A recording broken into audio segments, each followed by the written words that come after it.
jalannya ada walau sedikit. Dari sinilah maka Kaisar berpidato bahwa insya Allah tidak ada saya. Ya, karena Kaisarnya belum masuk Islam gitu. Kita akan bangkit karena kita masih ada guru. Maka disinilah saya bermula. Jadi bagaimana meningkatkan SDM bangsa melalui pendidikan dasar dan menengah. Bapak Ibu semua di sini masih ada yang putra putrinya itu di bawah SD, maksud saya di bawah 5 tahun ada ya, di bawah 12 tahun ada, di bawah 17 tahun ada ya. Berarti itu masih di pendidikan dasar dan menengah.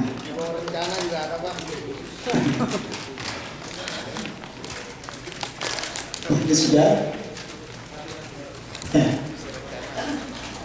Pemerintah Indonesia saat ini betul-betul sedang menggalakkan pendidikan dalam kebijakannya, yaitu good governance. Yang kedua adalah pemerataan pendidikan.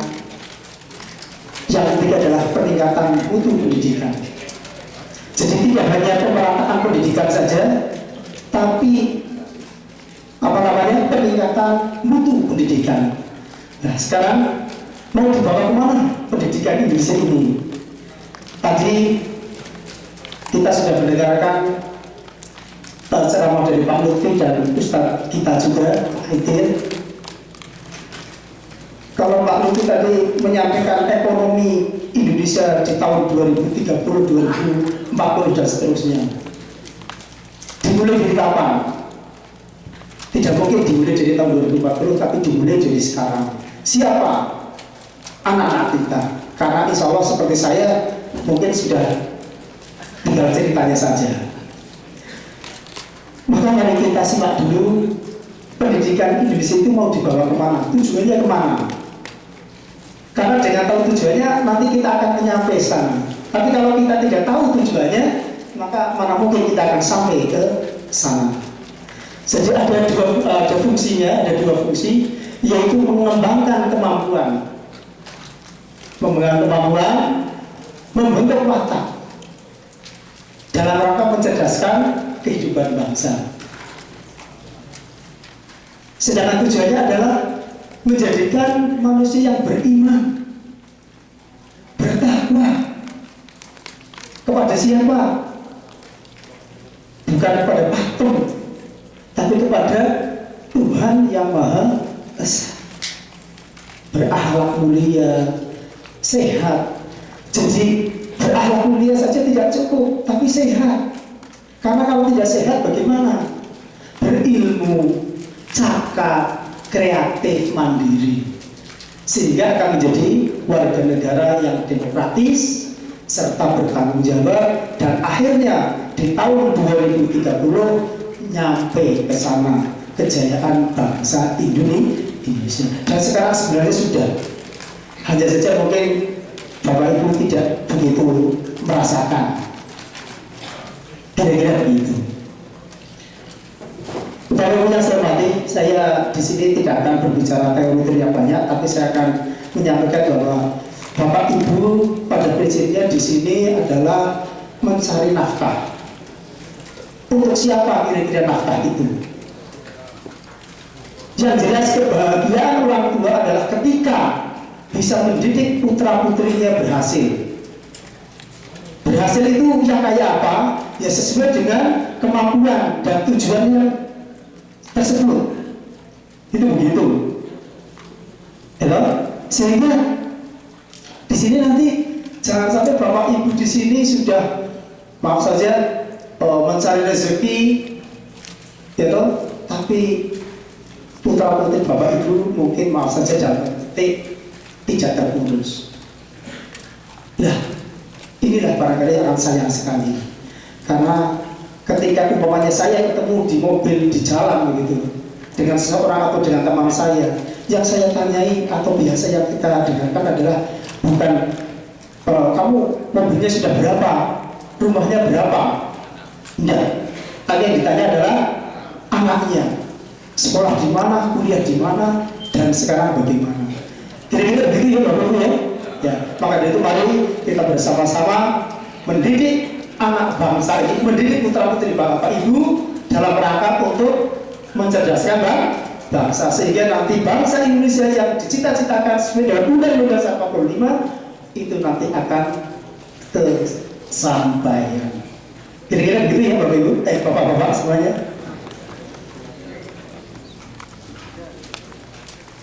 Sekarang mendidik anak itu juga tidak mudah. Itu tidak mudah. Karena anak ternyata tidak cukup hanya diberi materi saja, butuh uang diberi, tapi yang tidak kalah penting juga kasih sayang, perhatian. Nah, termasuk Bapak Ibu untuk menyekolahkan putra putrinya itu juga harus paham juga diarahkan kemana, Nah, maka dalam kesempatan ini kami akan memberikan ini. Bapak Ibu yang saya hormati, TK atau RA. Di sini adalah saya menyampaikan yang formal-formal ya Bapak Ibu ya. Jadi Bapak-bapak semua yang formal saja. Yaitu TK. TK itu adalah taman kanak-kanak. Sedangkan RA adalah Rohidul Atfal. Istilah kalau TK ini,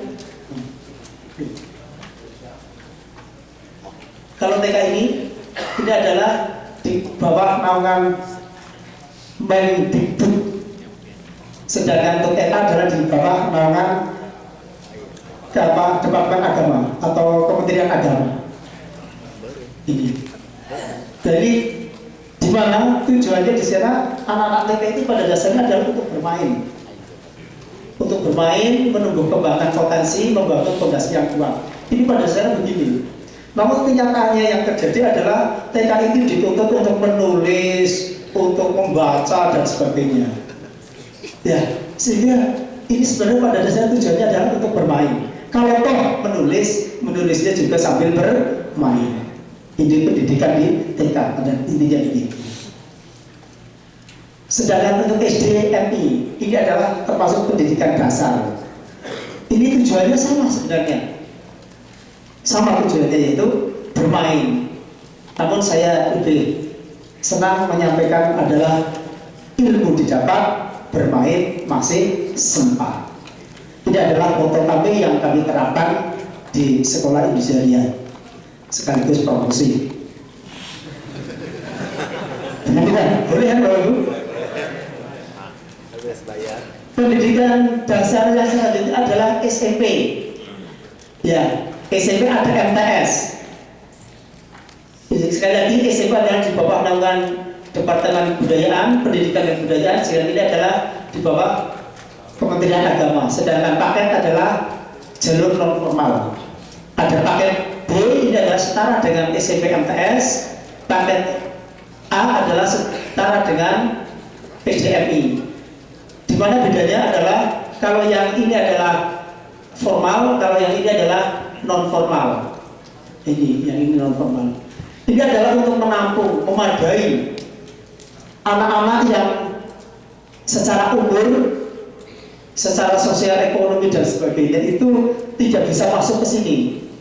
Maka di sini tempatnya. Namun setelah dapat ijazah sama. Bisa mendaftar pegawai negeri, bisa mendaftar jadi bupati, sama. Sedangkan tujuannya adalah ini, menyiapkan pendidikan di jenjang lebih lanjut, SMA, SMA, SMK dan pendidikan khusus. Ini maaf karena waktu yang begitu pendek sehingga agak saya bawa saja dulu. Sedangkan pendidikan menengah ini adalah SMA, SMK, MA. Kita bedakan Bapak Ibu.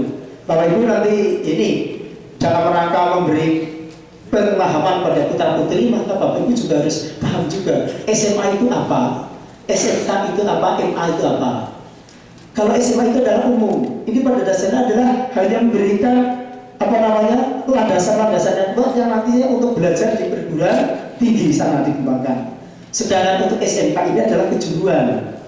Alhamdulillah SMK saat ini sudah bagus, tinggal dorongan ya, maaf ini dorongan peran pemerintah saja.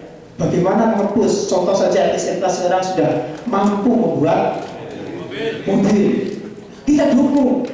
Sehingga kalau Bapak Ibu pulang ke Indonesia beli, setuju? Mungkin jangan orang mendukung, tidak, ya saya mendukung, ya saya mendukung, tapi beli masih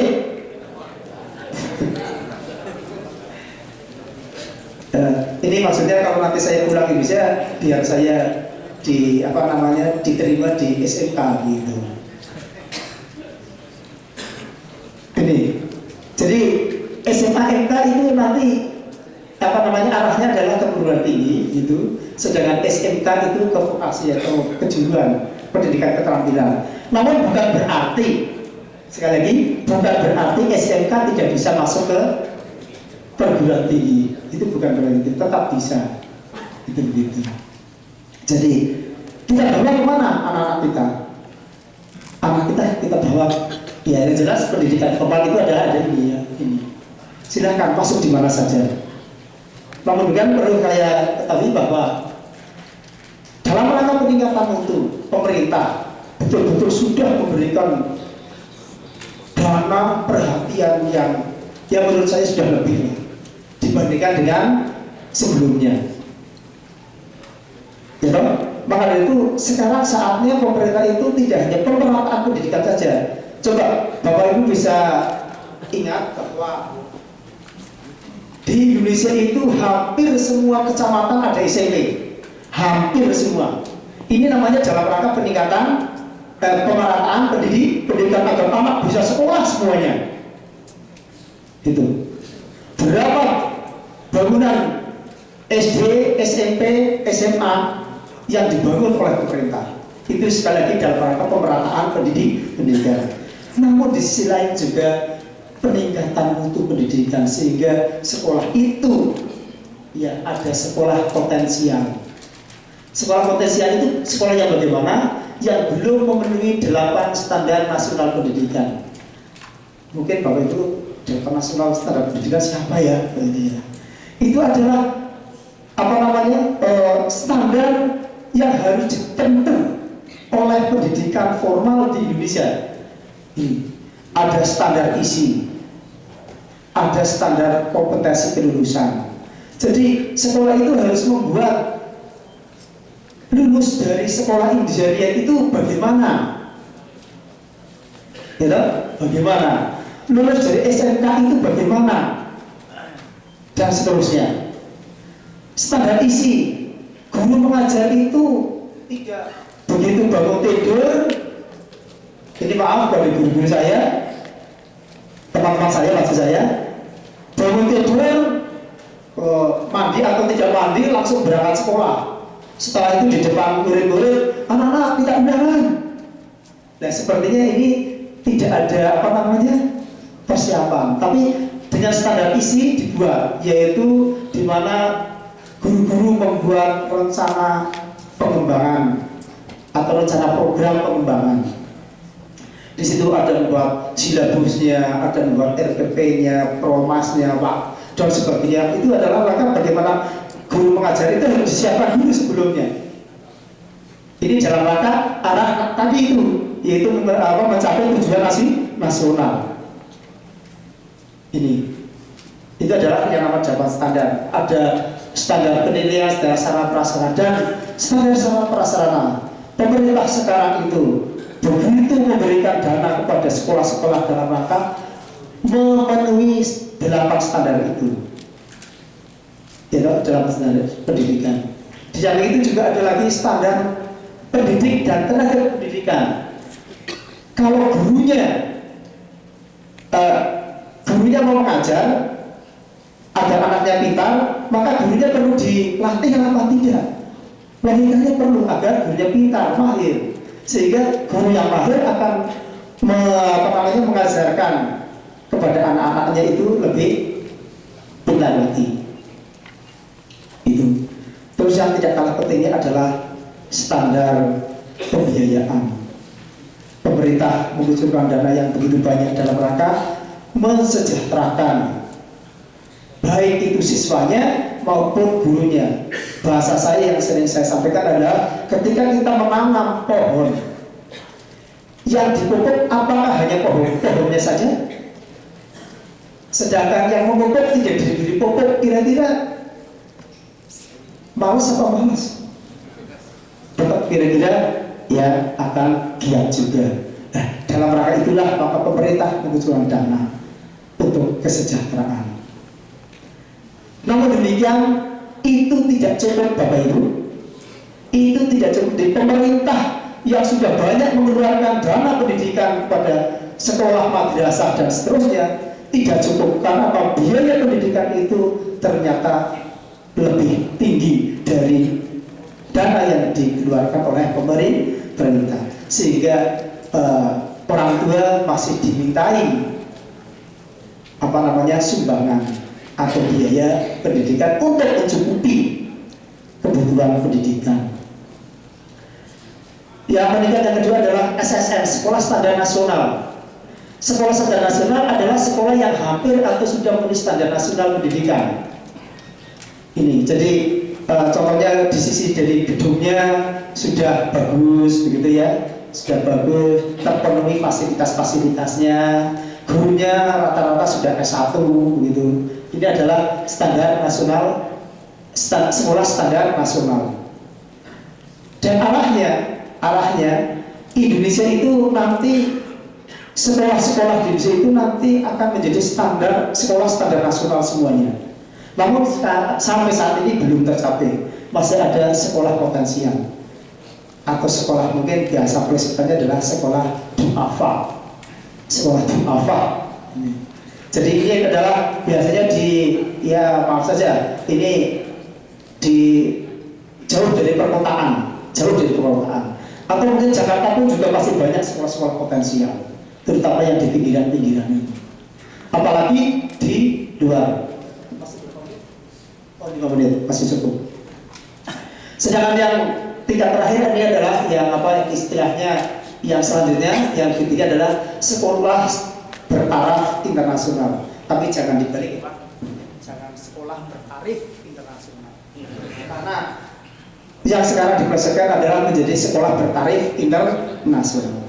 Jadi sesuai dengan ini adalah sekolah bertaraf internasional. Ini memang sudah memenuhi dalam standar dan diperkaya dengan standar pendidikan negara-negara OECD dan negara-negara maju lainnya. Sehingga sekarang itu di Indonesia insya Allah sudah ada 270-an RSBI untuk SMP. Maaf, saya yang tahu SMP karena saya memang dulu di sana adalah di SMP. Itu ada 270-an SMP bertaraf internasional yang dibiayai atau yang dari pemerintah. Sedangkan yang mandiri itu kira-kira ada 60-100 yang mandiri. Ini. Nah, Bapak Ibu silakan mau di sini kah? Ini memang ada persyaratan khusus di sini dalam penerimaan peserta didik baru. Dalam penerimaan peserta didik baru. Ini sekolah potensial, namanya kan maaf ya, untuk SMP, SMA itu tetap pakai nilai ujian nasional. Jadi alat seleksinya adalah ujian nasional. Ini pakai ini. Nanti nilainya sekian, umpamanya maka harus di SMP X. Nilainya lebih bagus lagi di SMP A dan seterusnya. Begitu juga yang SSN dan SBI ini memang khusus. Di sini untuk masuk SBI ini juga Bapak Ibu saya sampaikan. Untuk masuk SBI biasanya berbeda waktunya dengan SSN dan sekolah potensial. Kalau di sekolah SBI atau NSBI itu biasanya 2 bulan lebih awal. Jadi sebelum sekolah standar nasional dibuka, maka RSBI itu sudah dibuka duluan. Alat seleksinya apa? Alat seleksinya lengkap sekali karena memang RSBI ini memang katakan saja lah, yaitu ikon pemerintah dalam rangka meningkatkan siswa, mereka pendidikan. Sehingga alat seleksinya itu tidak cukup hanya nilai ujian nasional, tapi dimulai dari seleksi rapor. Seleksi rapor saja dimulai dari semester 1, semester 2, semester 3, semester 4, dan semester 5 untuk anak SMA. Sedangkan untuk anak SMP maka dimulai dari rapor kelas 5 dan kelas 6. Tapi ada juga yang berlakukan kelas 4, 5, dan 6. Seleksi rapor inilah untuk tiket masuk seleksi tertulis. Jadi nanti ada seleksi tertulis, ada seleksi wawancara. Wawancara itu meliputi pengetahuan umum dan keterampilan. Dan ini juga ada melalui jalur piagam atau pertimbangan putra-putri bapak ibu yang juara 1, juara 2, 3 nasional, provinsi atau mungkin kabupaten itu bisa masuk ke sana dan menambah nilai. Dan menambah nilai.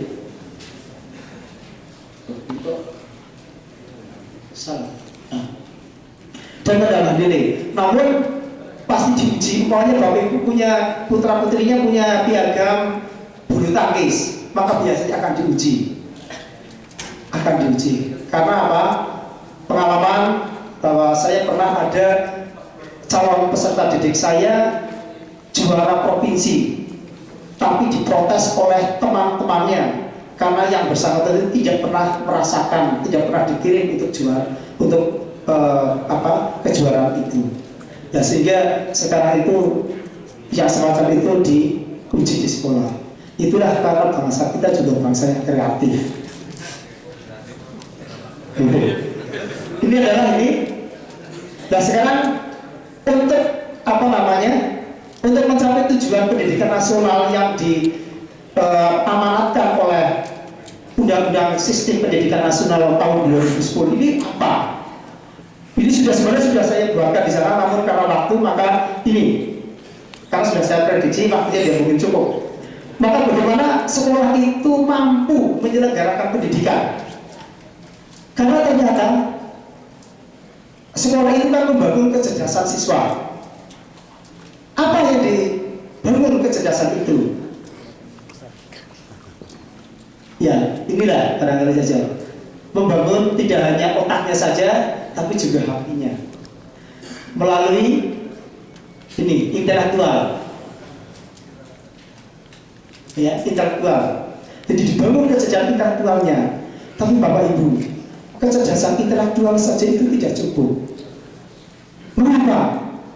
Banyak orang pintar-pintar, tapi tidak paham dengan agama. Sehingga seperti tadi teori-teori yang disampaikan itu tidak menyinggung agama. Padahal kita tahu bahwa kita adalah manusia yang beragama. Tidak cukup membangun kecerdasan intelektual, yaitu apa diajari dengan mata pelajaran saja, itu tidak cukup. Tapi juga harus disimbangkan dengan spiritualnya. Bagaimana bentuk pendidikan spiritual tadi sebenarnya sudah disampaikan oleh Ustaz kita, Ustaz Haidir ini. Jadi spiritual itu tidak hanya pelajaran agama, batal, wajib, rukunnya, sholat, puasa, itu tidak hanya itu, tapi implementasinya. Implementasi yang lebih penting adalah implementasinya. Ya, sehingga alhamdulillah, ya kami terus terang aja, ya sedikit dan pelan-pelan membangun kecerdasan spiritual. Contoh saja setelah waktu zuhur, maka kami adakan sholat jamaah zuhur bersama. Ya maaf, walaupun yang namanya anak-anak kecil itu kalau sudah sholat jamaah itu ya ramai dan sebagainya. Apakah itu harus dibentak-bentak? Jangan. Kecuali memang ya sudah gimana ya, itu saja ya, jangan dibentak-bentak, soalnya diberikan cara pemahaman begitu ya, pemahaman. Emosionalnya juga perlu dibangun. Kita sedih melihat TV, di situ ada siswa tawuran. Kelihatannya masalah itu harus diselesaikan dengan tawur. Masalah itu harus diselesaikan dengan pedang. Konon ceritanya di Indonesia ini ada bukan patah apa namanya itu ya. Ada kalimat yang saya selalu dengar ini, bahwa nyawa manusia itu lebih murah daripada harga beras. Iya Pak, iya. Ya nyatanya begitu. Ini kan prihatin kita. Lagi-lagi yang disalahkan biasanya siapa? Sekolah. Sekolah itu tempat menjadi salah. Padahal insya Allah sekolah tidak akan mengajarkan untuk berkelahi, untuk bertarung. Kalau sekolah mengajarkan karate bela diri, itu lain masalahnya, bukan untuk tarung di alam bebas. Kan gitu ya Bapak ya. Terus yang dikembangkan lagi adalah sekarang kinestesis. Ini adalah untuk olahraga dan seni. Ya, ini kelihatannya Pak Hartono sudah memberikan tanda terus ini. Dari sosial. Jadi marilah ya kita dukung sekolah yang bisa mengembangkan ini dengan caranya atau cara strategi ini jelas berbeda-beda. Jelas berbeda. Tapi yang jelas jangan kita melihat ini ada tayangan sebenarnya. Ini pendidikan di TK bagaimana ini kan bermain dan sebagainya ini. Nah ini belum di mana ini? Ya ini Bapak Ibu, mungkin Bapak Ibu akan mengejar ini ya Pak, prestasi ini. Kalau sudah ada piagam berarti anak itu hebat. Belum tentu Bapak Ibu, belum tentu. Karena ini mungkin hebat hanya di intelektual saja, tapi sudahkah spiritualnya diberi? Sehingga kata Bapak Lutfi itu dalam menyampaikan pembukaan saat Olimpiade Matematika, bukan prestasi matematika juara 1, juara 2 yang kita raih, tapi bagaimana membumikan itu, membumikan matematika sebagai prestasi, sebagai ilmu yang sudah memang dipelajari semua begitu dengan perjalanan-perjalanan lainnya. Barangkali itu saja yang dapat saya sampaikan karena waktu begitu. Sebenarnya saya masih senang sekali untuk berbicara di sini begitu. Namun ada baiknya ini tujuan-tujuan pendidikan begitu. Nanti kalau memang butuh ini bisa begitu. Tapi kalau tidak ya tidak apa-apa begitu. Nah, ini yang perlu saya sampaikan untuk menutup pertemuan saya adalah itu. Kita tahu bahwa berhasilnya pendidikan anak-anak kita tentu kuncinya bukan hanya Pak Guru saja, tapi juga orang tua, juga pemerintah. Maka marilah kita renungkan ini, renungkan. Jadi tanggung jawab untuk kesuksesan anak sekali lagi pada kita bersama. Kalau hanya dibebankan pada guru terus terang aja tidak mampu. Untuk itu mari ada baiknya kita renungkan ini, begitu ya toh, bagaimana mendidik anak. Jika anak banyak dicela, ia akan terbiasa mengelakkan. Jika anak serba dimengerti, ia akan terbiasa menjadi korban. Sudahkah kita melakukan ini? Sudah ya? Insya Allah sudah. Hanya saja mungkin sekali-kali sudah, dan sekali-kali juga kita ini melakukan ini ya Bu ya, ya Pak ya. Ada dicela. Pekerjaannya bagus sudah buat pekerjaan begitu. Pekerjaannya jelas seperti ini begitu. Nah ini namanya mencela kan. Tidak sadar juga Bapak Ibu menakut-nakuti anak. Awas loh nanti kalau kamu itu tidak manut nanti itu ada setan gitu. Nah ini barangkali saja ini perlu direnungkan. Masih ada 16 yang ini saya ambil dari ini Dorothy Low, Children Learn What They Live With. Kira-kira kalau sudah ini bisa dipahami, ada yang bisa dilakukan, ada yang tidak, maka sungguh indah dunia ini. Bagaimana anak Anda? Billahi taufiq wal hidayah, kurang lebihnya mohon maaf. Assalamualaikum warahmatullahi wabarakatuh. Kata sendiri saja. Terima kasih Pak Burhan. Masih ada tugas Pak Burhan untuk mengupload ini di FB Bapak. Nanti semua menuju di situ. Pada media, saya mohon maaf, waktu 2 menit saja karena demi kesehatan kita. Untuk itu, biar asam-asam surat kita tidak mengendap di dengkul-dengkul, mohon kita beri sebentar. Itu 2 menit saja. Untuk relaksasi, Bapak maju Pak. Lagi. Kalau Pak Fuad maju itu tandanya Pak kawan sudah. Iya. Ini berdiri di kesehatan kita, Pak Fuad maju untuk semangat kita. Umur boleh lanjut, tapi semangat tidak boleh surut. Itu atau apa? Kita maju aja Pak. Dan sebentar untuk masa entar.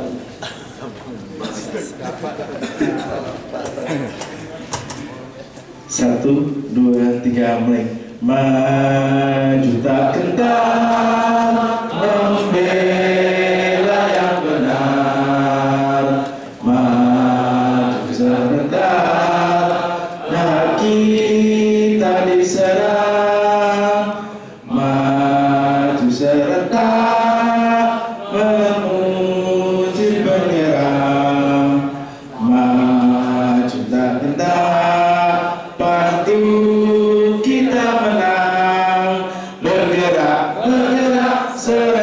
serentak menegang terjang, tak gentar menyerang, majulah menang. Tepuk tangan untuk Bapak Ibu semuanya. Satu di semangat kita, Allahu Akbar. Semua masih semangat. Bapak sekalian, berikutnya adalah kami akan serahkan Pak Kamildin untuk melakukan launching website format Manhajuna. Ya. Assalamualaikum warahmatullahi wabarakatuh. Sebelum masuk ke sesi tanya jawab, diskusi pemberian hadiah dan lain sebagainya, kita akan meluncing sebuah website yang baru saja kami buat bulan Februari kemarin, yaitu manhajuna.com. Ini adalah kepanjangan tangan dari Formatar sendiri. Sebagaimana kata Ustaz Abdullah Hadir tadi, dengan adanya internet itu bukan berarti tidak, karena sudah tahu nanti acara Formatar akan dimuat di websitenya, nggak usah hadir aja. Bukan itu tujuannya. Jadi adanya manhajuna.com ini adalah mewadahi terhadap beberapa informasi, kemudian konsultasi dan lain sebagainya yang bisa kita lihat kemudian dalam fitur-fitur yang ada. Dan moto yang kami angkat adalah merajut ukhuwah mendulang hikmah. Jadi beberapa agenda yang kami taruh di sini, salah satunya adalah video. Sebagaimana kita lihat di sini ada salah satu videonya adalah keluarga kita yang diisi oleh Ustadz Abu Ja'far. Mungkin ini kita sekaligus kasih apa ya istilahnya cuplikannya aja. Bagaimana sih videonya seperti ini? Apakah bisa diakses dari rumah atau tidak? Silakan operator. Kita lihat sama-sama, mungkin ini sekitar 1 menit, Ustadz yang sangat romantis bagaimana menyampaikan video tentang keluarga. Kita akan berbicara tentang keluarga kita. Jawab sekalian, rumah tangga adalah istana kehidupan, lambang kebahagiaan, hamparan kasih dan sayang. Di sanalah kita dilahirkan, dan di sana pula kita dibesarkan, dan ingin menutup masa-masa muda dengan penuh kebahagiaan, kasih dan sayang. Semua orang mendambakan keluarga bahagia, baiti jannati. Tetapi tidak semua yang didambakan oleh manusia tercipta di alam realita. Mengapa demikian?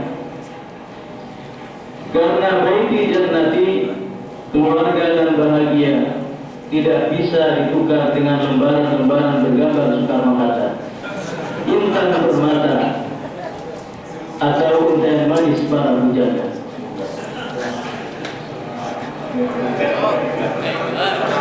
Terpaksa kami potong.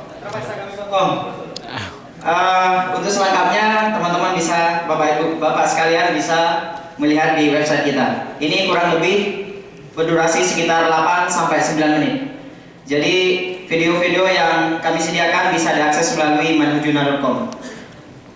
Jadi fitur-fitur yang ada di sini adalah ada video, kemudian ada mungkin kurang begitu jelas ya.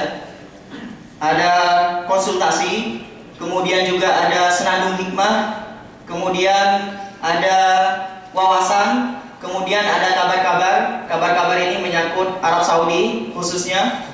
Kemudian juga ada profil di situ, profil Formatra sama Manhajuna, dan semua aktivitas Formatra itu bisa kita akses dari sini, baik acara ini ataupun acara agenda-agenda Formatra yang akan datang. Sebelumnya mungkin, jadi ini adalah dokumentasi yang sempat diliput oleh Formatra sendiri dari kegiatan-kegiatan yang sudah berlalu. Kemudian tulisan-tulisan mungkin, ya konsultasi. Konsultasi di sini ada yang ditampilkan di sini ada dua, bagaimana memakai gamis, kemudian gaji istri dan bekerja untuk muslim. Di situ juga ada jawaban dari ustadz-ustadz Formatra yang sudah ada. Kemudian selanjutnya adalah coretan pena. Wah, ini sudah kita bosan sekali melihat tulisan-tulisannya. Nah, di Formatra yang akan datang, di Manhajuna yang akan datang, kita akan melihat wajah-wajah baru yang mungkin hadir di sini untuk mengisi tulisan apa aja. Dikirimkan ke redaksi, nanti di akhir ada. Dikirimkan ke redaksi, dan redaksi kami punya editor yang mungkin bisa memoles sedikit banyak dan akan di-upload di situs kami. Ini adalah email kami, redaksi@manhajuna.com, dan walaupun tidak dicatat sekarang, yang penting yang diingat adalah manhajuna.com-nya, kemudian nota ngatik di situ, dan Bapak Ibu bisa mengirim tulisan apa aja dan video apa aja yang mungkin selayaknya diupload, akan di-upload oleh tim yang sudah kami bentuk. Karena ini adalah program baru, istilahnya baru dibuat oleh Formatra sekitar sebulan yang lalu oleh Al-Fajri dan kawan-kawan, maka sekaligus memberikan sambutan dan meresmikan terhadap website kami ini, kami mohon Bapak Hendrar Pramodyo, Sarjana Hukum yang sekarang menjadi pelaksana fungsi konsuler di KBRI Riyadh, dan juga sekaligus PLT Wakil Kepala Perwakilan KBRI Riyadh, untuk memberikan sambutan sekaligus meresmikan terhadap website yang sudah kami buat. Karena kedepannya website ini juga menjadi salah satu partner KBRI Riyadh untuk memberikan yang terbaik kepada Indonesia, insya Allah. Kepada Bapak Hendrar, kami persilakan untuk maju ke depan.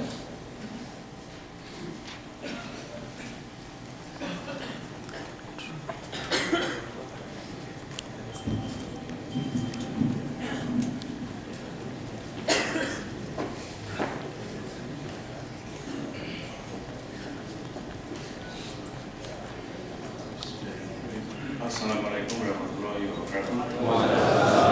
Bapak-bapak sekalian, di sini ada ibu. Bapak dan ibu sekalian.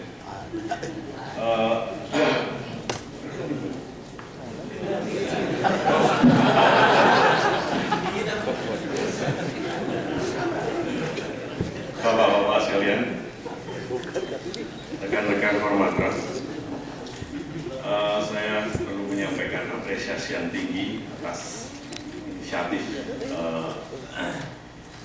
meluncurkan website manhajuna.com. Manhajuna.com. Ini sebuah langkah kecil tapi memiliki visi dan misi yang besar dari kelompok pemuda di Indonesia Riyadh. Sepertinya sepele, tapi saya bayangkan akan mempengaruhi, kedepannya akan mempengaruhi perjalanan kehidupan bangsa Indonesia. Sebetulnya memang perlu dipuji, karena kalau saya mengamati mulai dari bapak-bapak yang tadi memberikan presentasi, intinya ingin membangun peradaban melalui pendidikan karakter berbasis agama. Manhajuna.com itu bisa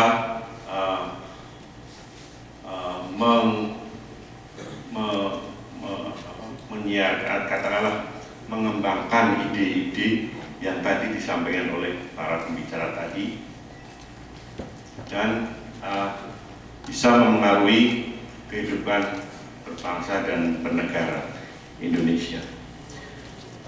Saya sedikit mengingatkan bahwa sebetulnya membangun peradaban itu juga dilakukan oleh negara-negara yang sekarang sudah mapan, dan itu sudah bertahun-tahun, berpuluh tahun, mungkin ratusan tahun yang lalu. Seperti Amerika pun itu juga membangun peradaban melalui pendidikan karakter dengan dasar agama. Yang saya tahu Jerman pun itu berdasarkan agama Kristen. Tapi yang dikembangkan memang nilai-nilainya. Jadi dengan mengembangkan nilai-nilai, semua orang agama apapun yang hidup di negara itu akan mengikuti. Seperti di negara-negara Skandinavia juga mereka berbasis agama Kristen. Kita juga bisa berbasis agama Islam, tapi kita kembangkan nilai-nilai Islam. Paling tidak ketika itu dalam implementasinya, maka orang-orang yang hidup di negara itu, masyarakat di negara itu tidak suka mencuri, tidak suka lingkungan yang kumuh, jorok, tidak suka merusak, tidak suka kekerasan, tidak mau menang-menangan. Jadi bisa bayangkan masyarakat apa yang demikian itu. Itu adalah contoh konkret, itu adalah gambaran konkret dari sebuah masyarakat yang beradab. Nah, kita ingin, nampaknya dari pembicara tadi, ingin menuju masyarakat itu. Nah, tidak panjang-panjang, saya sekali lagi dengan ini saya meresmikan diluncurkannya manhajuna.com.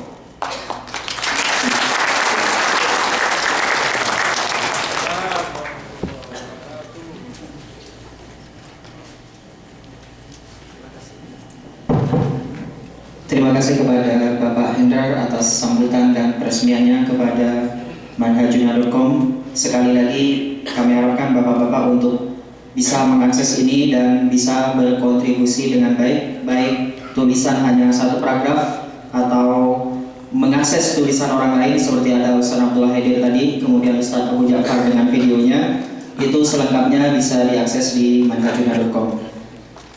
Kami serahkan kembali kepada moderator untuk sesi berikutnya.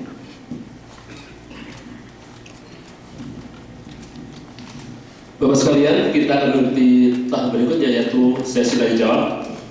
Karena waktu juga, alasan waktu lagi, maka maksimum tanya ada 3 pertanyaan penanya. Masing-masing mengakhiri satu-satu, yang enggak nanti nggak bagian, sedang datang ke rumah untuk tanya ke rumah. Kemudian masing-masing penanya cuma 1 saja. Dan penjawab juga dibatasi, jawaban singkat padat, maksimum 2 menit. Jahat banget. Baik, dari tadi 1, 2, 3. Silakan sebut nama, dari pengajian mana, ditujukan kepada siapa.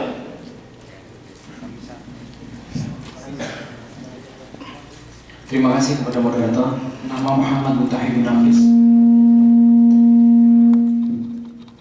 Nama Muhammad Mutahib bin Hafiz dari KSU, mahasiswa KSU.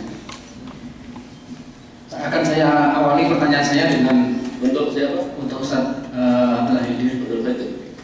Dengan sebuah gambaran yang nyata, ada istilah Islami, ada istilah Muslim. Ada orang yang Islami tapi tidak Muslim, ada orang yang Muslim tapi tidak Islami. Yang terbaik adalah orang yang Islami dan juga Muslim.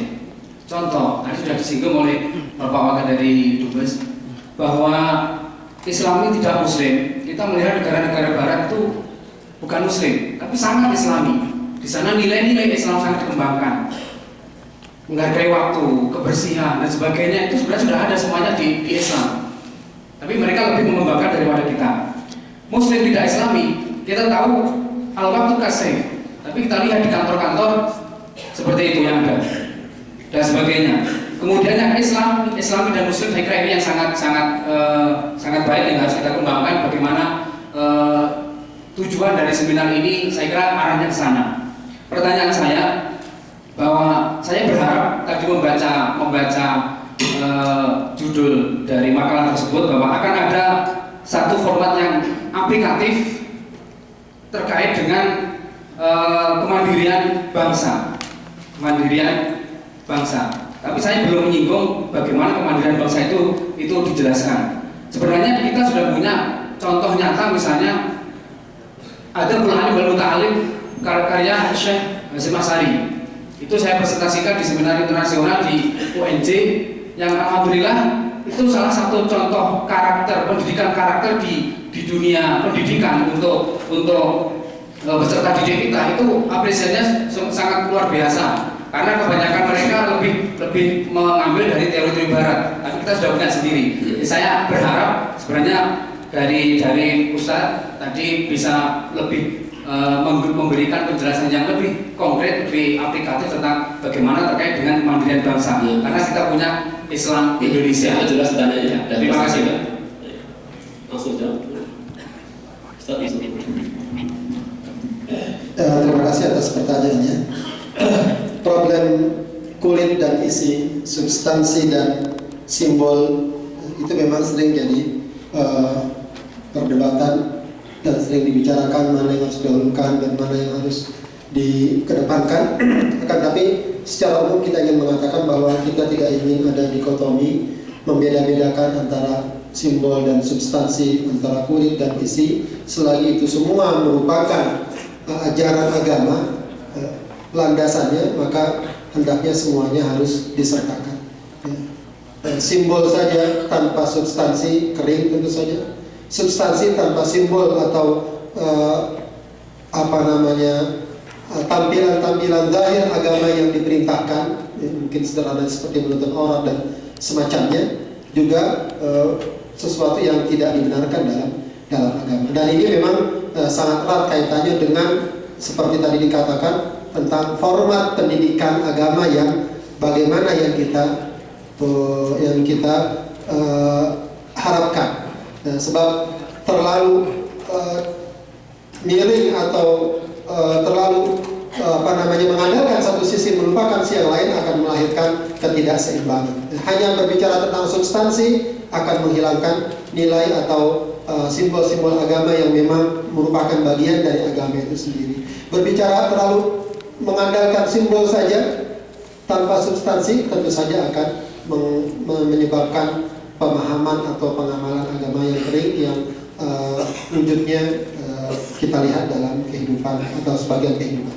Karena itu memang tadi saya katakan format pendidikan agama ini memang perlu pembicaraan yang khusus. Di sini memang sesuai judulnya peran pendidikan agama. Saya hanya ingin menyampaikan bahwa peran pendidikan agama merupakan tuntutan mutlak jika kita ingin mengharapkan sebuah bangsa memiliki karakter dan sebuah bangsa ingin dikatakan atau ingin mandiri.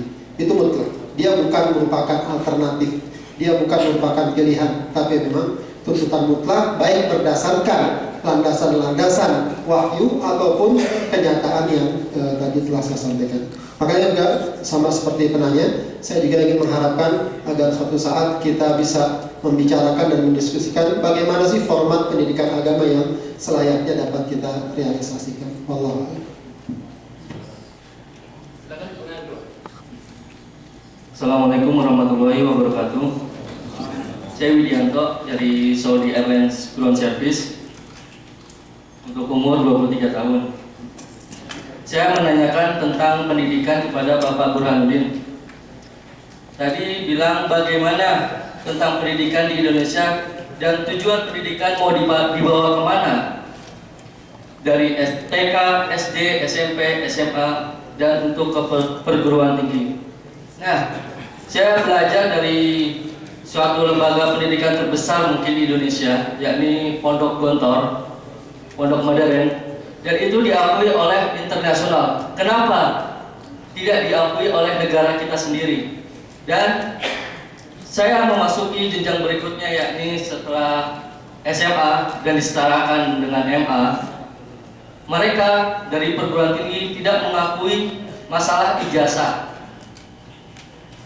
Kenapa tidak ada UAN atau UAS Nah, saya bilang inilah semuanya terangkum dari beberapa materi sekitar 30 mata pelajaran. Nah, setelah dibalik saya teliti lagi, ternyata dibalik layar itu mereka bermain duit. Contoh, saya kemarin mendaftar ke Fakultas Kedokteran. Untuk biaya senam PTN itu mencapai 300.000. Dan itu khusus untuk anak SMA. Kenapa untuk pondok pesantren tidak bisa? Sedangkan